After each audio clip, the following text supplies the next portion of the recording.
Hello, hello, hello. কেমন আছো সবাই? আমি খুব ভালো আছি। তোমরা কেমন আছো? সবাই আমাকে কমেন্ট করে জানিও। আজকে ছিল ২৩শে জানুয়ারি। তো ছুটির দিন ছিল। ভাবলাম একটু ঘুরু করতে যাই।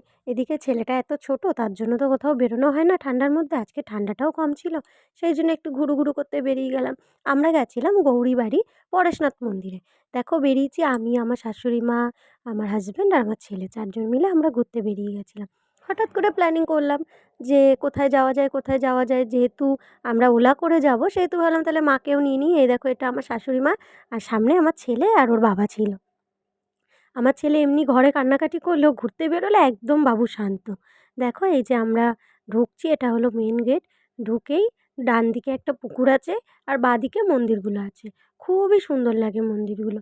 তোমরা যদি যাও কখনো তাহলে দেখবে ওখানটা জায়গাটা খুবই ভালো। গেলে অনেক ভালো লাগবে। অনেক সুন্দর জায়গা, ফুল সুন্দর করে সাজানো। অনেক মানুষও ছিল। বেশ ভিড় ছিল শীতকাল বলে অনেকেই দেখি ঘুরতে গেছে। আমরা যখন যাই তখন প্রায় সন্ধে মানে ওই ৫টা নাগাদ। আর তারপরে বেরোতে তো আমাদের ৭টা বেজেই গেছিল। ওখানে কিছুই না, কিন্তু বসে তোমার খুবই ভালো লাগবে। আমাদের নরমালি যেরকম কৃষ্ণ মন্দির বা শিব মন্দির হয় সেরকম কোনো প্রসাদের ব্যবস্থা নেই, সেরকম কোনো পুজো হয় না।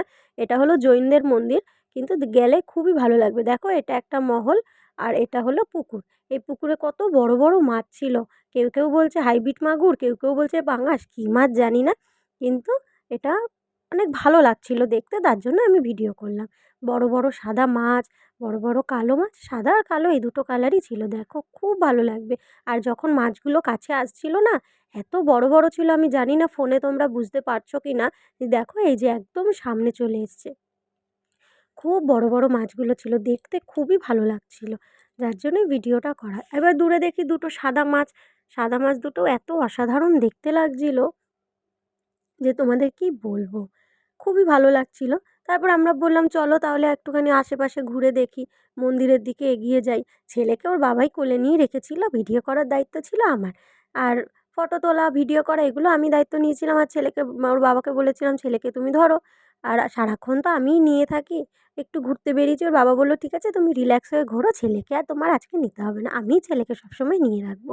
আমিও ব্যাস রিল্যাক্স হয়ে ঘোরাঘুরি শুরু করে দিলাম, চারিদিকে ক্যাপচার করতে থাকলাম ফটোগুলো, ভিডিওগুলো। দেখো মন্দিরটা কত সুন্দর লাগছে। এটা একটা ছোট্ট জায়গা, দেখো এখানে ফুল দিয়ে সাজানো। আমি আবার পেছন থেকে ওর বাবাকে ডাকলাম। তারপরে অনেক ফটো তুললাম। এটা হলো সন্ধেবেলার ভিউজ। আমরা মন্দিরেও গেছিলাম, কিন্তু মন্দিরের ভেতরে ঢোকার সময়ই বলে দিয়েছে যে মোবাইল অ্যালাউ নেই, ওটা আপনাকে ব্যাগে ঢোকাতে হবে। যার জন্য আমি আর ভিডিওটা করতে পারিনি। তো এটা হলো বাইরে, আবার এসে যখন বসেছিলাম তখন চারিদিকে ভিডিওটা সন্ধেবেলায় নিয়েছি। দেখো কেমন লাগলো। তারপরে ভিডিওটা করার পরে মন্দির থেকে বেরিয়ে এখানে দাঁড়ালাম ফুচকা খেতে।